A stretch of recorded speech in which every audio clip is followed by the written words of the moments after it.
All right. I have no preset announcements, so hopefully a voice that's been restored. It's getting better. It's well, That's one very step at kind a of time, you right? To bring it up again. Healthcare, it's a big topic this week, so we're. Senator Baucus is talking about limiting the tax-free status of job-based health insurance. I know that was something that the president as a candidate was critical of, maybe more open to now. Can you talk about his position on whether that benefit should remain completely tax-free or not? Well, I would, as part of your question, refer to you to what the president said in the campaign about this issue. I think from a larger standpoint, I think you've seen this week, the president focus rightly on cutting healthcare costs, getting an agreement with associations that are involved in this debate, and highlighting what companies have done proactively to cut healthcare costs, and that some of that savings obviously is passed on to their employees. But I'm going to resist the temptation to comment on every machination of what happens in the committee on the Senate side. This is a very big philosophical question. I mean, it's not just a day-to-day, everybody comes up with a new idea kind of a question. It's a philosophical question. Well, my sense is you'll you'll do more of the latter as we go on, but Sure, yes. why not? But this is a philosophical debate that this country has had for a long time when it comes to healthcare, which is should it be an employer-based system or should it be something else? And so, what does the president think? Well, I think the reform contemplated by the president during the campaign, and what I think is largely being discussed on Capitol Hill, is a preservation of the employer-based healthcare system, but done in a way that, as you've seen again over the past couple of days, envisions significant reform in how we're spending money. And that's important for a couple of reasons, both of which I mentioned yesterday. One of which is we cannot continue to sustain the type of spending and the type of healthcare inflation that we're seeing, so we have to take steps to cut costs. That's true both on the private side and on the public side as it relates to expenditures for things like Medicare and Medicaid. I think assume the bottom line here is that he wants to keep the system, but he's open to tinkering with it, maybe placing some limits on it. On limits the on employer-based system. Well, I'm going to we'll wait and see sort of how the committee functions, what goes on. My sense is, again, this is a many weeks process. The president is focused, as he always has been, on cutting costs for families and businesses, ensuring greater accessibility and greater accessibility to healthcare. Yes, sir. Question on General Motors, as it approaches its deadline for restructuring. You've got already low public confidence in the company, and now suddenly GM executives are dumping stock, which has helped to send the shares to a 76-year low. I'm just wondering, what does the administration think of this kind of action that further undercuts public confidence, and at a time when the government is propping it up and considering further bailout measures? Well, you know that, as you mentioned, the deadline is approaching for a restructuring deal that the president and the Auto Task Force believe puts General Motors on a sustainable and viable path without continued government involvement. That was the goal in the original iteration of this, as the original plan was looked at, as the Auto Task Force and the president rejected as insufficient that plan, and now back to the drawing board. But again, I think in many ways, and I've talked about this over the course of the past several months, that is, it's not just General Motors, it's a lot of auto companies, foreign and domestic, that are seeing their sales slump significantly because of a downturn in the economy, which those sales figures, not unexpected given where we are. So I think twofold, the task force will continue to work with GM to get a plan that they believe puts it on a sustainable path, while at the same time the president works to improve the economy, because the bottom line of this for the long term is going to be getting the company in a position to take advantage of an improved economy, to sell cars to the American people and to sell cars abroad that those people want to buy. And that's the focus of the task force, and my guess is the focus of all the executives at General Motors as well. Is it an intelligent move for the executives at GM to start selling off their own personal holdings Well, in a sensitive time like this? I think it's probably better that I resist the temptation to comment on individuals' personal stock holdings, except to say that the president and the auto task force again want to ensure the continuation of General Motors, and to do so in a way that puts it on that path that doesn't require continued government subsidies and government involvement, and that's the pathway for GM's future. Yes, sir. 2 questions, Robert. Thank you for calling. Vice President Cheney is continuing his media campaign talking about how he feels that the Obama administration's policies make the country less safe. And I'm wondering if you could specifically address the substance of what he's saying in terms of changing the interrogation policies and changing the storage of detainees at Guantanamo.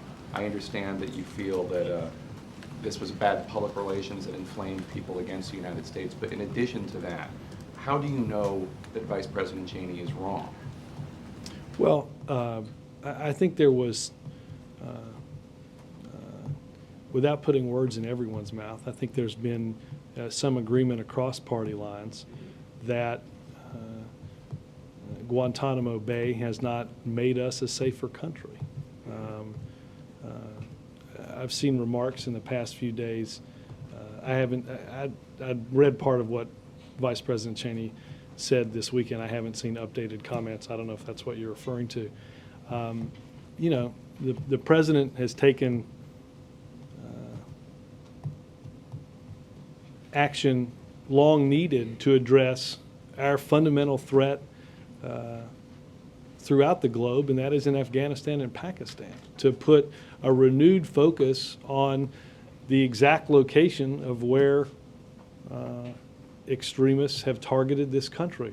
They targeted it in 2001 in operations there, and we have no reason to believe or no intelligence to suggest that that planning doesn't continue in both of those countries. That's why the president throughout the campaign discussed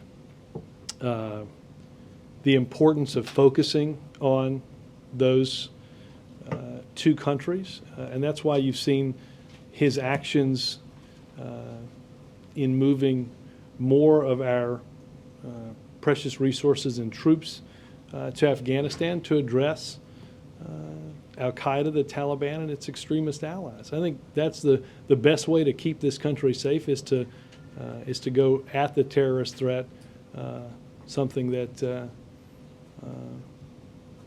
the previous administration didn't do. Okay, and a second question on a completely different topic. Mm-hmm. The president opposes same-sex marriage, but he supports giving same-sex couples the same rights as married people. And benefits. And same rights and benefits. What's your response to critics of this policy who say this is exactly separate but equal?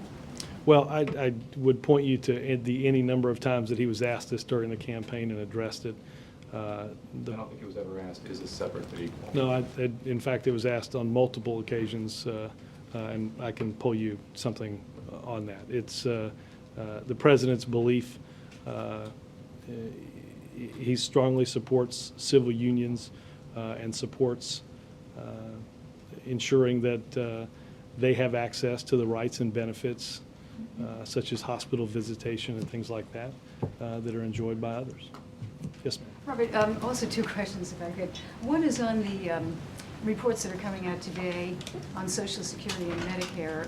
We don't know the details, but experts certainly are predicting, and it's rational, that the economic downturn is having an effect on both of those plans, and that, in essence, they could go bankrupt or be out of money more quickly because of this economic downturn than we believed even a year ago.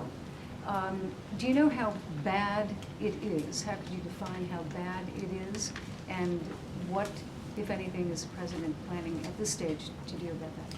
Well, I think you likely addressed the leading cause for any change in the lifespan of either the Social Security or Medicare trust funds is a change in our economy and in a recession.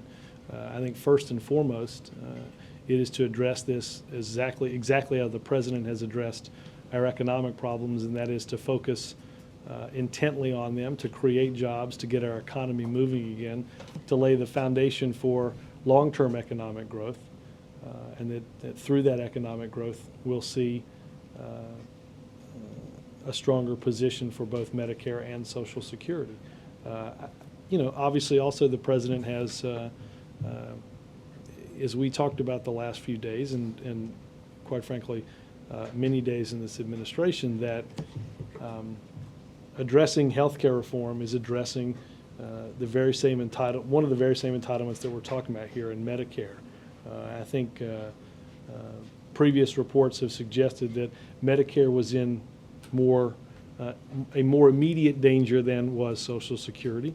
The President believes that we have to cut costs for Medicare. We have to put it back on a more sustainable path. That's exactly why he believes that we need fundamental health care reform, which he's pursuing, that we need to take steps, as we demonstrated yesterday, to change the trajectory of health care spending both publicly and privately, and ensure that we extend the lifespan of those trust funds through some cost reforms, but that we have to do that as part of fundamental health care reform.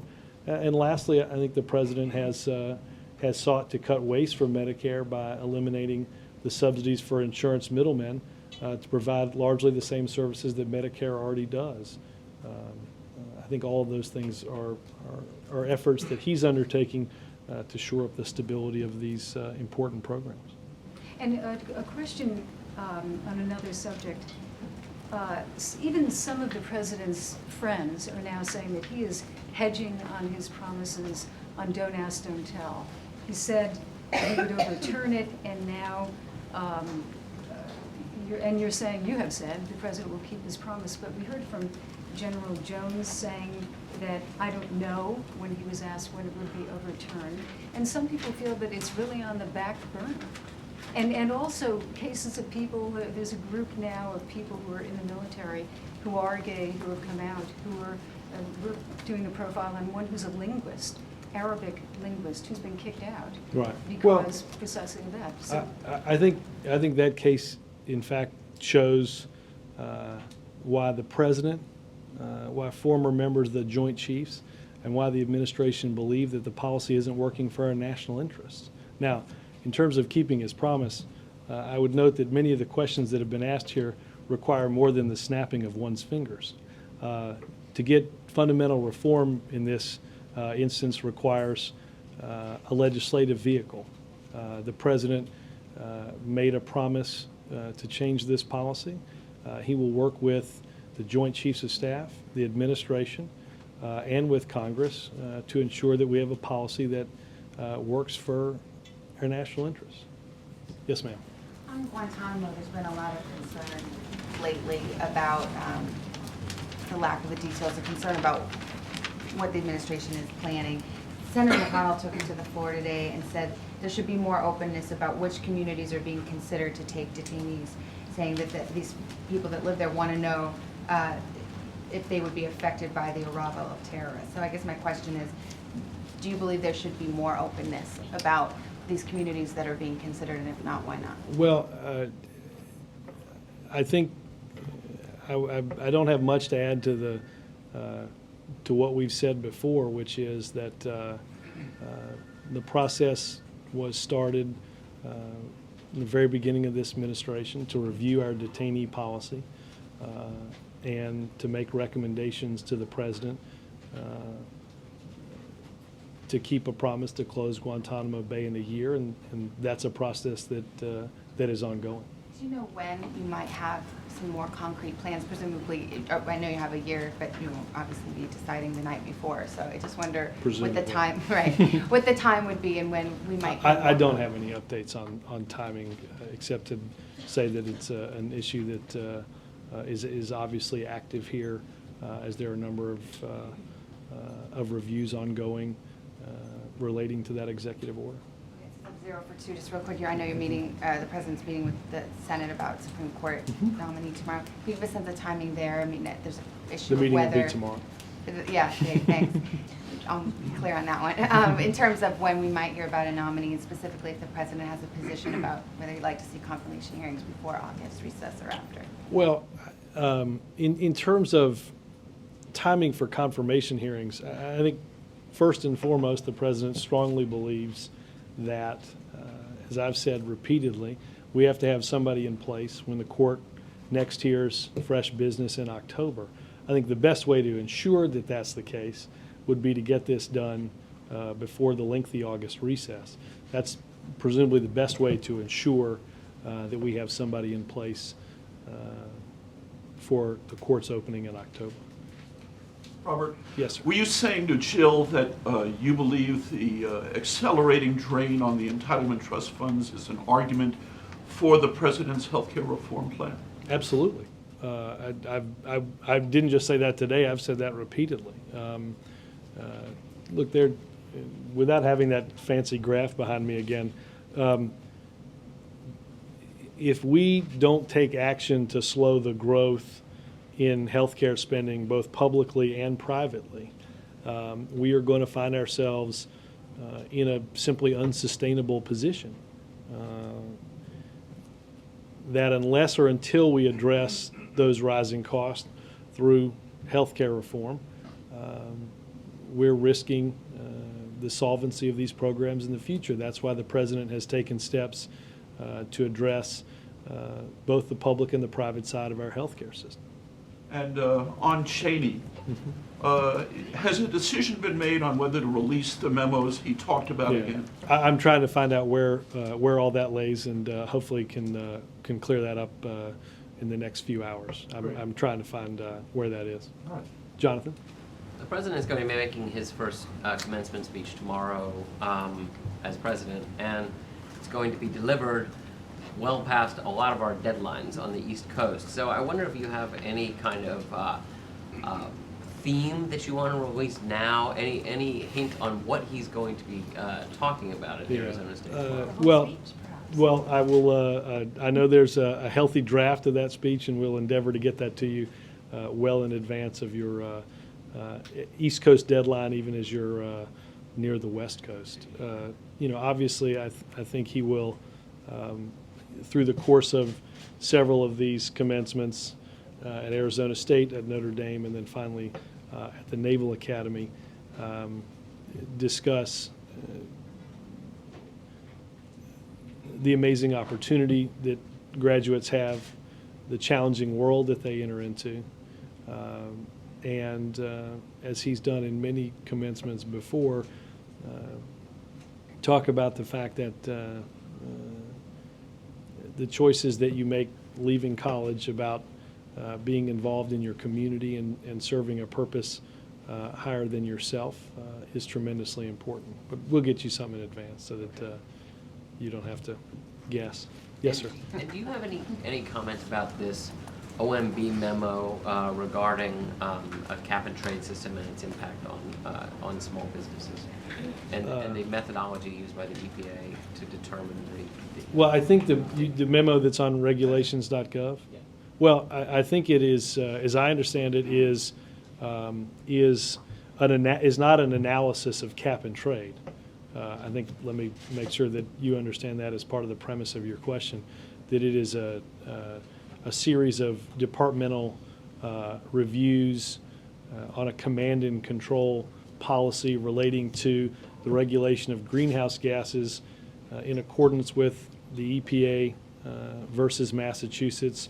If one went through regulating this via the Clean Air Act. As you know, Jonathan, the president has on many occasions discussed the strong desire to instead seek a legislative solution for dangerous greenhouse gases, and the House is working on that as we speak, and hopefully will begin to put in place a process that can be considered by both the House and the Senate to put ourselves on a path toward energy independence while decreasing the level of harmful greenhouse gases that are emitted each day. Yes, sir. Steny Hoyer said this morning that he thought that taxing employee health benefits ought to be one of the elements on the table for debate during the healthcare debate. But I take it in response to Jennifer's question, the president does not think that. Well, again, I guess I'd reiterate what I said to Jennifer, and you can pass that to whomever. And so he does not think it should. Well, be. again, I think the president was fairly clear on that during the campaign. Okay, and that was, he was opposed to it. That was the case, yes. I can get you the commercial if you'd like to see that.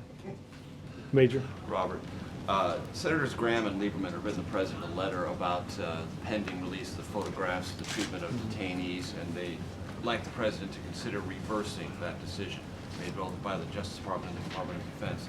And in their letter, they say the release of these old photographs of past behavior. Yeah, let me, the decision made by the Department of Defense and Department of Justice relating to a series of court cases dating back to September of 2008, as well as an appeals case dating back to March 11th.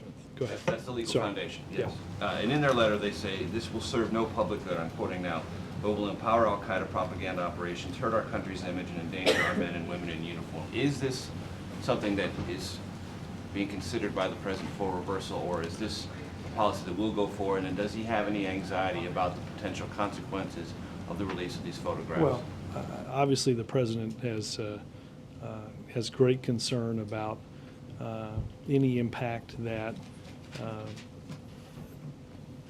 pictures of potential detainee abuse in the past could have on the present day service members that are protecting our freedom either in Iraq, Afghanistan, or throughout the world. That's something the president is very cognizant of, and we are working currently to figure out what the process is moving forward. Does that mean the decision could be reversed? I don't want to get into that right now. You can't commit either way. I'm not going to add much to that right now. Okay. Along healthcare lines, I don't remember this coming up during the campaign, there is a request from Congress to seek information from Congressional Budget Office on what a soda pop tax would raise in the form of financing healthcare, $24 billion over a certain number of years.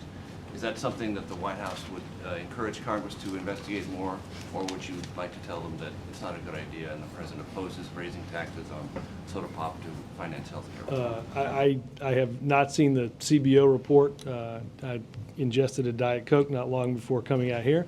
I don't think those are in any way linked. That's not a policy Excellent. pronouncement you're making. It's not ingestion of No, Diet Coke. an individual selection on carbonated beverage. I don't have any response to the report, and obviously, and I would point to you what I did to Jennifer. Obviously, a number of things are going to be considered, and the administration will look at that as they're considered. But No opinion on it right now. I'm not going to get into scoring that each and every day. What about Fresca? Is this a personal thing that? There you go. All right. At least you owned up to it. Do you really have no opinion on whether it's a good idea with the GM situation that executives would be selling stock?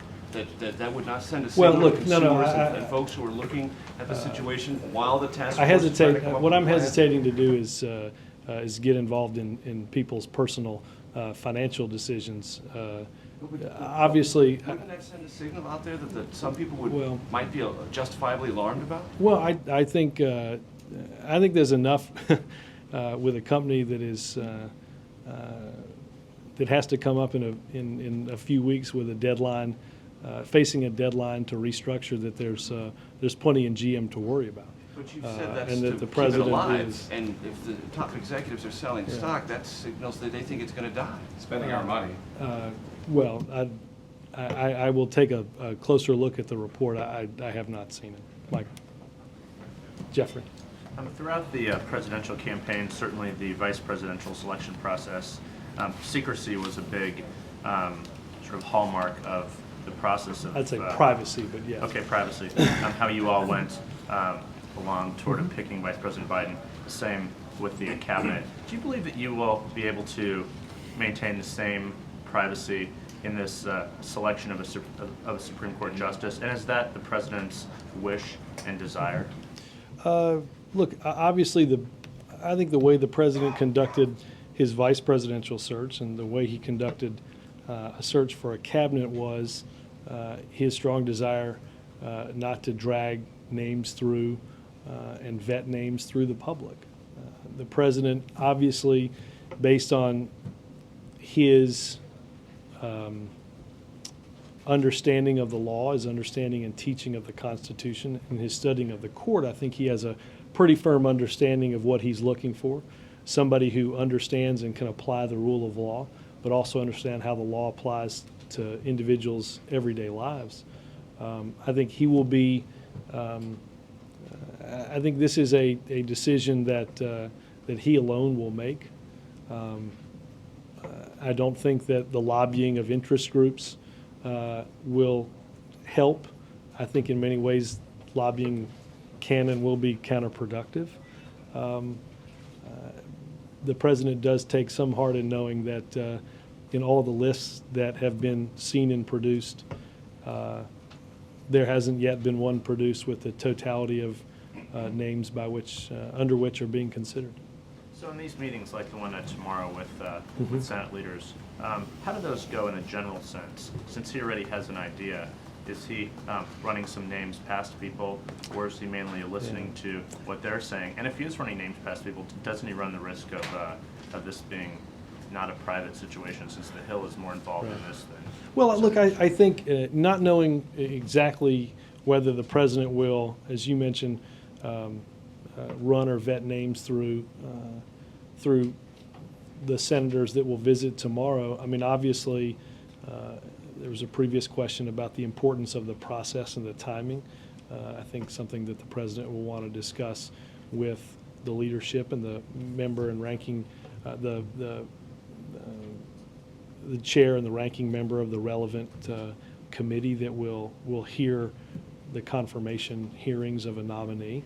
So I think there's a healthy amount of process. I think the president does want to pick the brain of these senators and others. As I've mentioned before in some of the conversations he's had, they have sent, some have sent names over to him to consider, and he's certainly happy to look at that. But again, not knowing exactly what he'll say or do tomorrow, it's hard to say whether tomorrow will be him washing names through them. But I think there's enough consultation that the president desires to have happen, and certainly a process that's going to govern this confirmation that he looks forward to hearing the views of Democrats and Republicans. Mark? Yeah, Robert, speaking of consultation and back on healthcare, I know you've talked about this some before, but now that stuff is actually on the Hill, I guess I ought to ask it again. Is the president, has he made a strategic decision, forgive me, a strategic decision to leave the details such as the employer deduction to senators, let them work their will, and then come in at the end? And well, look, Mark, I think I think you're going to see over the course of many weeks legislation move through multiple committees, both houses of Congress. Proposals will be floated. Proposals will be voted on, accepted, not accepted. I think, obviously, the president will remain involved and engaged, but we're not going to get into a daily scorekeeping of each idea and proposal. is that a reaction to what happened to the Clintons when they last tried it?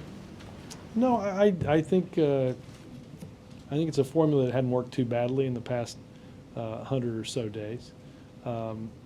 I think obviously this is a subject that has been much touched upon, and people have a pretty good understanding of where the president is. I do think the process I think the environment with which this process is being undertaken is obviously different than it was the last time significant health care reform was tried. And I think that's the example of that's yesterday, that instead of having groups and trade associations spending money to defeat a proposal for health care reform, they're now working and looking to spend less money on the health care they deliver so that health care reform is less expensive. I think that's a pretty big environmental shift that makes health care reform more attainable. But it's been suggested that one reason they're not doing that is because the president's specifics aren't on the table for them to fight. When they see that sort of stuff, then they'll come in. But I think the difference in a lot of this, Mark, is that there's going to be, are you going to have this fight on the airwaves as you did 15 or 16 years ago, or are you going to have a discussion with all of those involved at the table in order to come up with a solution? I think the president has picked the latter, and I think the process thus far has denoted that. Ann? Back on the economy, this morning an economist with Schwab and separately one from Barclays declared the recession's over. In fact, they each said that they're quite sure it was over in April. Has anybody at the president's morning economic raised the possibility that you're at what they're calling the sweet spot that's turning? I did not see that report, and I can report nobody has intoned that message in either of the economic daily briefings this week. And I'm pretty sure I didn't miss a meeting over the weekend on that. No, I think as the president talked just last Friday about the report that showed, albeit fewer jobs lost in the previous month than in the 5 or 6 before it, that unless or until we're at a position where this economy is growing, where this economy is creating jobs, then the president will continue to be focused on ensuring that we're doing all that we can to lay the new foundation, to address the many pillars that have to be addressed, from recovery to financial stability, to lending, to reform and re-regulation, that until this happens, there's much work to be done. And real quickly, on next Sunday, apparently some seniors at Notre Dame have decided they will not go to their commencement to the commencement ceremony because the president's speaking. Will he have anything in his commencement address that even those who disagree with him on issues would find objectionable? That those that disagree will find objectionable?